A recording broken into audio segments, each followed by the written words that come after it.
एक बार फिर से आपको लेकर के चलते हैं हैदराबाद, जहां पर प्रधानमंत्री नरेंद्र मोदी इस वक्त लाइव हैं।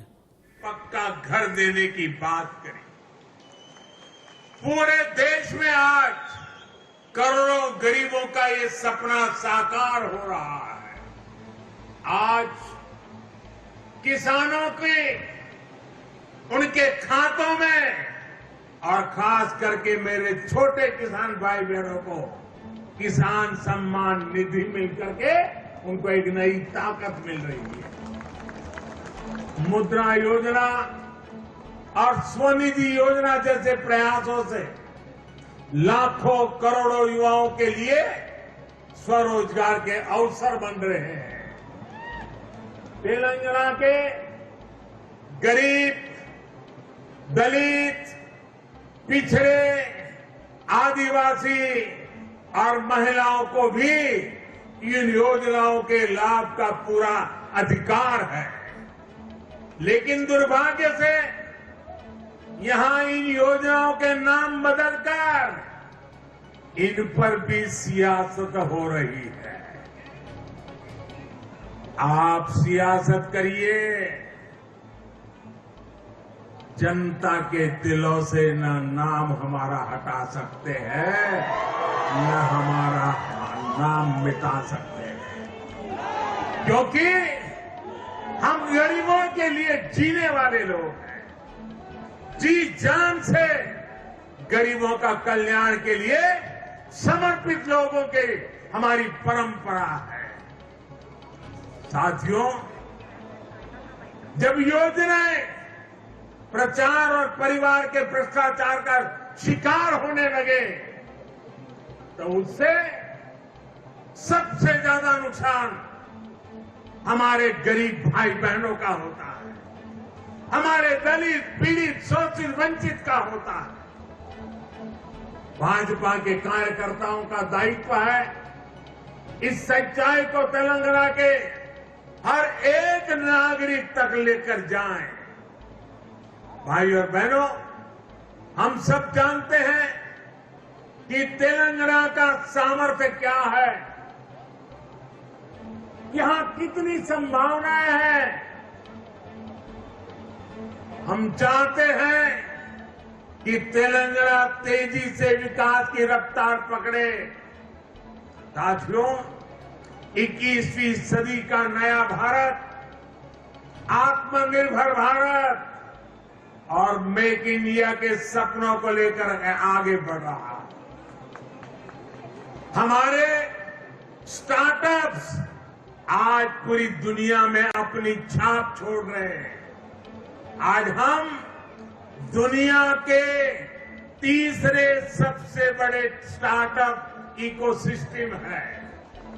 अभी कुछ दिन पहले ही भारत का 100वां यूनिकॉर्न हमारे सामने आया है। आज हम एक बार फिर से दुनिया की सबसे तेजी से आगे बढ़ रही अर्थव्यवस्थाओं में से एक है। हमारी इस ग्रोथ स्टोरी का सबसे बड़ी भूमिका टेक्नोलॉजी की है। टेक्नोलॉजी का नेतृत्व दे रहे हैं हमारे युवा नौजवान साथी। और बात जब टेक्नोलॉजी की हो और तेलंगाना के युवाओं की क्षमताओं के बिना ये बात कभी पूरी नहीं हो सकती। इस क्षमता के पूरे इस्तेमाल के लिए तेलंगाना को एक प्रोग्रेसिव और ईमानदार सरकार की जरूरत है। ये सरकार केवल भाजपा ही दे सकती है। साथियों, आधुनिक ज्ञान विज्ञान के इस युग में मैं तेलंगाना के लोगों को एक और बात के लिए भी सतर्क करना चाहता हूं। आज के इस युग में अभी भी 21वीं सदी में भी जो लोग अंधविश्वास के गुलाम बने हुए हैं वो अपने अंधविश्वास में किसी का भी नुकसान कर सकते हैं। ये अंधविश्वासी लोग तेलंगाना के सामर्थ्य के साथ कभी न्याय नहीं कर सकते। साथियों, मुझे याद है जब मैं गुजरात में मुख्यमंत्री था तो वहां भी कुछ शहरों की पहचान बना दी गई थी कि उस शहर में कोई मुख्यमंत्री जा नहीं सकता है, अगर वहां जाएगा तो उसकी कुर्सी चली जाएगी। भाइयों बहनों, मैं डंके की चोट पर वहीं पर जाता था, बार बार जाता था।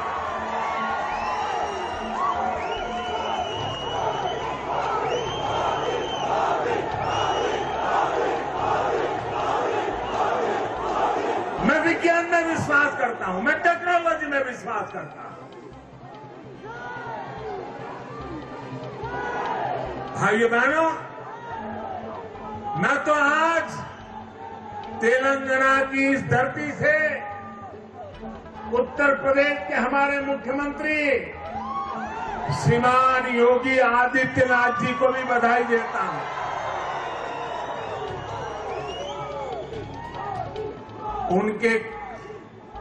वो तो संत परंपरा से हैं, सन्यासी परंपरा से हैं। उनके कपड़े और वेशभूषा देख करके कोई भी बात मान लेगा। जब उनके सामने आया कि फलानी जगह पे नहीं जाना चाहिए, ढिकनी जगह पे नहीं जाना चाहिए, योगी जी ने कहा मैं विज्ञान में विश्वास करता हूं, और वो चले गए और दोबारा मुख्यमंत्री भी बन गए।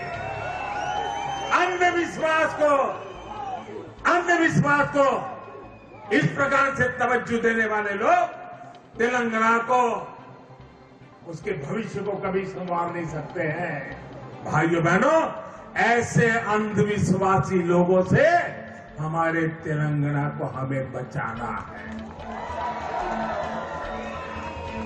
मैं आप सभी भाजपा कार्यकर्ताओं से कहूंगा, हमें पूरी मेहनत करनी है।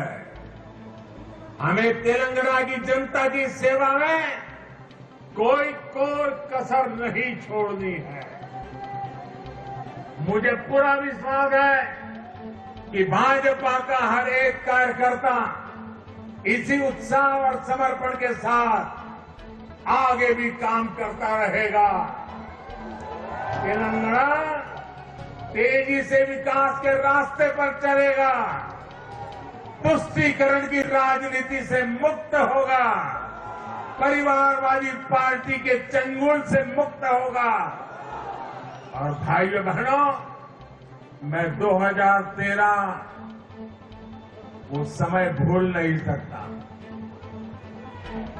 मैं तो गुजरात का कार्यकर्ता था, पूरा देश न मुझे जानता था, लेकिन हैदराबाद ने एक ऐसा इतिहास रचा था जिसने पूरे हिंदुस्तान की सोच में परिवर्तन लाया था।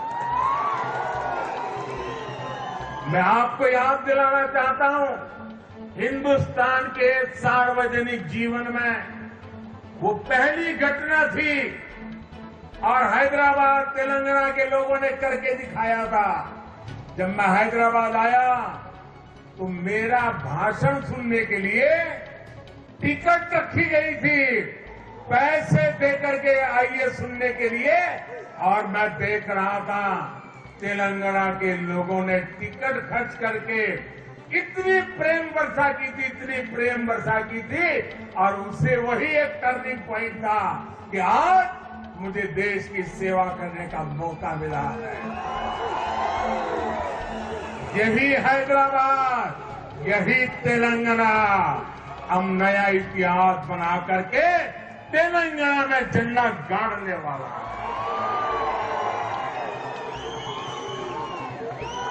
साथियों, मैं आपके परिश्रम की जितनी तारीफ करूं उतनी कम है, मैं आपके जज्बे की जितनी तारीफ करूं उतनी कम है, लेकिन मुझे पूरा विश्वास है ना आप झुकने वाले हैं, ना आप थकने वाले हैं। आप जूझने वाले भी हैं, जीतने वाले भी हैं। मेरे साथ बोलिए भारत माता की, भारत माता की, भारत माता की। बहुत बहुत धन्यवाद।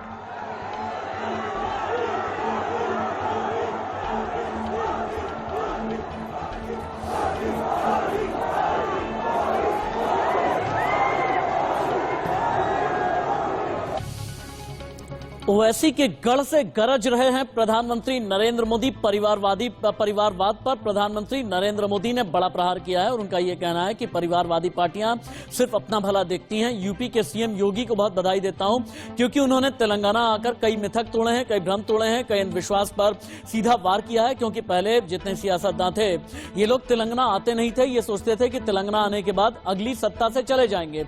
लेकिन तेलंगाना की जनता ने बदलाव का मन बना लिया है। तेलंगाना में सम्मान और पहचान की लड़ाई है। प्रधानमंत्री नरेंद्र मोदी ने कहा, हम गरीबों के लिए जीने वाली पार्टी हैं। तेलंगाना में हमारा संघर्ष रंग लाने लगा है। तेलंगाना को ईमानदार सरकार की जरूरत है। हम दुनिया में सबसे तेजी से बढ़ने वाली अर्थव्यवस्था हैं।